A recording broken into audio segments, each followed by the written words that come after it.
NEET paper leak के मुद्दे पर सड़क से लेकर संसद तक राजनीति गरमाई हुई है। जंतर मंतर पर सीजेपी शिक्षा मंत्री के इस्तीफे पर अड़ी हुई है। इस बीच केंद्रीय मंत्री जितेंद्र सिंह ने कहा है कि छात्र जहां चाहेंगे सरकार वहां बातचीत के लिए तैयार है। उन्होंने कहा कि बातचीत से ही समस्या का समाधान होगा। जितेंद्र सिंह ने कहा, सरकार की तरफ से आंदोलन कर रहे छात्रों से एक अपील करना चाह रहा हूं।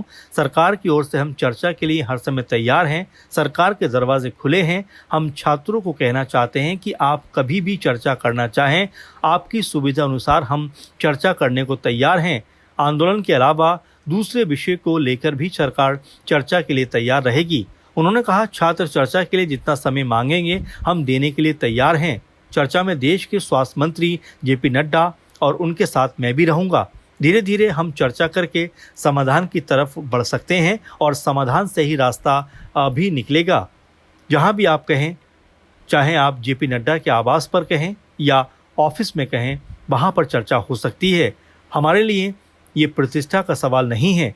छात्रों और उनके प्रतिनिधियों से बातचीत करने के लिए सरकार की तरफ से 4 बार प्रस्ताव जा चुका है। केंद्रीय मंत्री ने ये भी कहा कि पीएम मोदी इस मामले को लेकर खुद संवेदनशील हैं। उन्होंने सुबह अपने कथन में कहा कि सर्वाधिक प्राथमिकता वो युवाओं के हितों को देते हैं। इसी से प्रेरित होकर उन्होंने ये निर्णय लिया कि जितने पेपर लीक हुए हैं या जितने उसमें दोषी पाए गए हैं, उनके खिलाफ फास्ट ट्रैक के माध्यम से तुरंत ये मामले चलाए जाएं और सजा दी जाए ताकि जल्दी फैसला हो सके।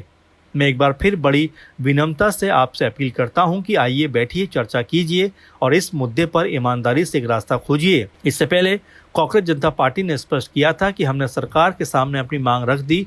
अगर उन्हें अब बात करनी है तो उन्हें खुद जंतर मंतर पर आना होगा।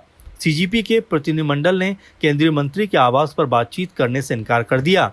केंद्रीय मंत्री जेपी नड्डा ने कहा, सीजेपी प्रदर्शनकारियों के साथ सरकार हर वक्त बातचीत को तैयार है, लेकिन बातचीत हमारे आवास पर या मंत्रालय में ही हो सकती है।